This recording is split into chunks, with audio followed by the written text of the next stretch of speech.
Hi everyone and welcome, this is the Apostate Prophet. I hope you're all having a great week. Last week I talked about the Kaaba, how its actual origins are very different from what Islam tells us, and how it is not related to Abrahamic religion at all, but has a rather pagan background. Now I want to talk about one of the most important features of the Kaaba, the black stone. The black stone is a black rock at the eastern corner of the Kaaba. No one really knows its origin or what exactly it is, but Islam tells us again a story of the origin of this stone. The origins of the black stone are quite clouded in Islam. There are a few stories regarding when and how the black stone came to Mecca. One is that it was given to Adam, but nothing is sure about that claim. What is accepted by most Muslims and Islamic scholars is that when Abraham was building the Kaaba, Ishmael went looking for a stone to place it at the corner. He couldn't find any stone, but while he was searching, the angel Gabriel brought Abraham a pure and white stone. That white stone is the black stone at the Kaaba today. Well, if a white stone is touched by too many sinners, it turns black. If you want to test this at home, you can go out and look for a white stone, then find enough people who just masturbate it, and then let everyone touch the stone, preferably with the hand that the sin was committed with. It will most certainly turn black. If it doesn't work immediately, you can just drop the stone, and maybe in a few thousand years someone will tell a weird story of the god of masturbation giving the stone to some random guy who was going out and looking for a stone.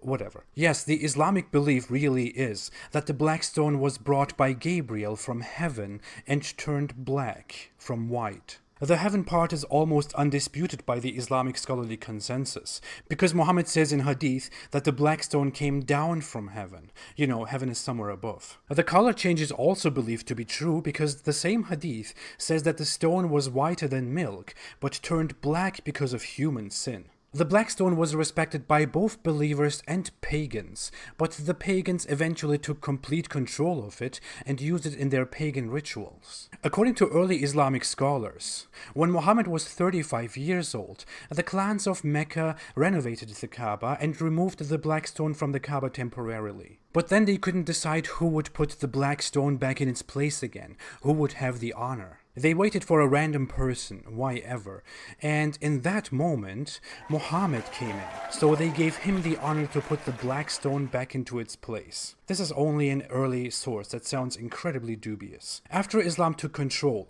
the black stone was destroyed several times by Muslims, heretical sects, and some other unknown people. Whenever it was destroyed, the pieces were cemented together and are held together by the silver frame around it. So in its current form, it is not a complete stone, but rather a shattered stone whose pieces are held together thanks to human effort. The Muslims did a terrible job at keeping such a holy thing safe.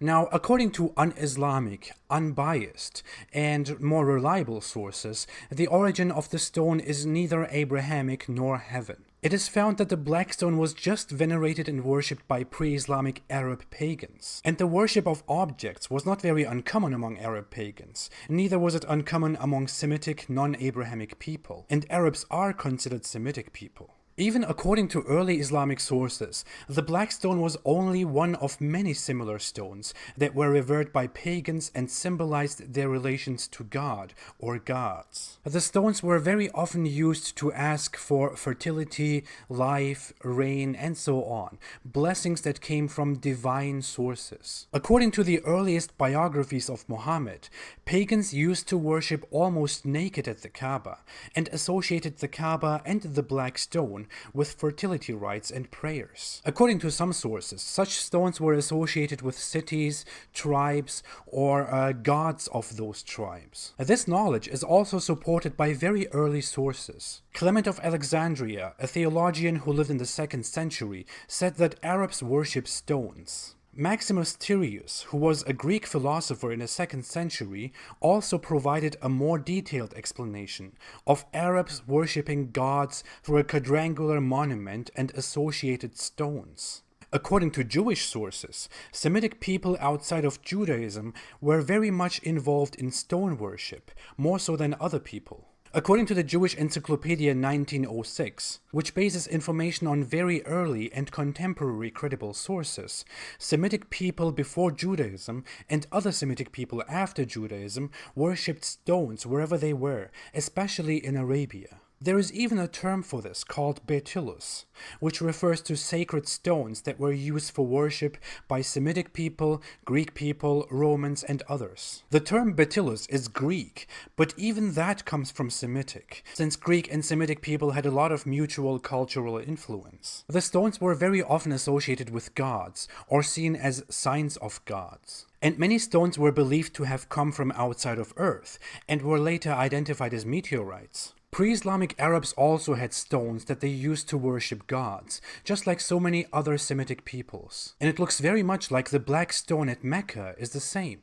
The difference is that other people abandoned such practices once they converted to Christianity or Judaism, because it was seen as clear idolatry, which is supposed to be strictly forbidden in Abrahamic religion. While Islam, which is also supposed to be an Abrahamic religion, just kept the practice. The theory about meteorites shouldn't be forgotten. Many experts today believe that the black stone in Mecca is also a meteorite. Some other experts believe that it's merely a rare stone or some sort of glass. It has never been scientifically examined, although there is a myth going on among many Muslims that it had been scientifically examined before and it couldn't be compared to anything else in the entire universe. It never happened. It would be very beneficial to actually scientifically examine the stone.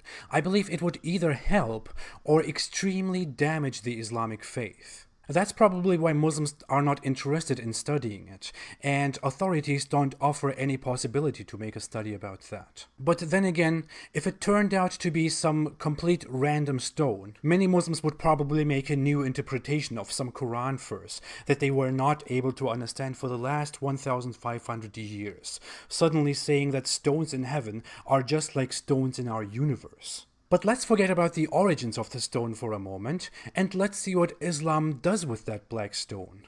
Are you ready? 1. Touching and kissing the black stone.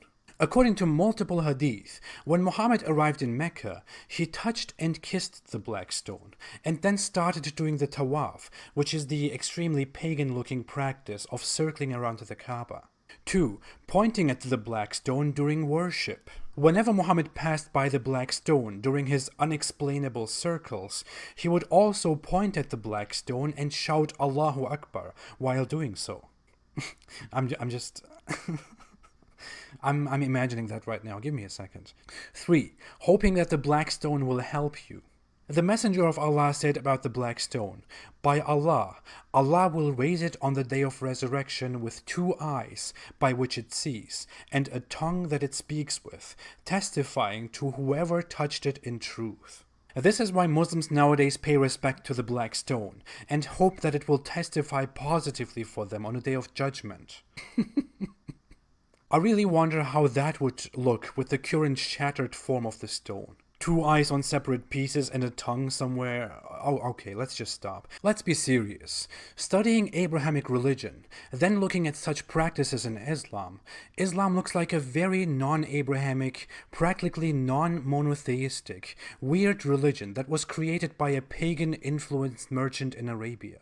So many Islamic practices and beliefs look like very simple pagan practices and beliefs. And going deeper into the Kaaba, the black stone and other things, it looks like Muhammad was not very familiar with what the Bible teaches, which his teachings are supposed to be based on. In fact, let me finish this video with a rather ironic Islamic narration that quotes Omar, Muhammad's very close friend, advisor, and second caliph. Omar came near the black stone and kissed it, and said, "No doubt, I know you are a stone, and can neither benefit anyone, nor harm anyone. Had I not seen Allah's messenger kissing you, I would not have kissed you." Be even smarter than Omar. Don't follow Muhammad's inventions. Because if you were familiar with Abrahamic religions and the origins of Islam, you would likely never do such practices that were adopted by Muhammad from pagan rituals. The black stone, another form of Islamic paganism. Thanks for watching. If you like this video, please don't forget to like, to subscribe, and to share. My videos are not monetized, so you can watch everything without any ads. If you want to support me and my cause, you can support me on Patreon. The link is below in the description. Thank you so much for every kind of support. We'll be together again next week. Have a great weekend. Thank you again, and stay away from Islam.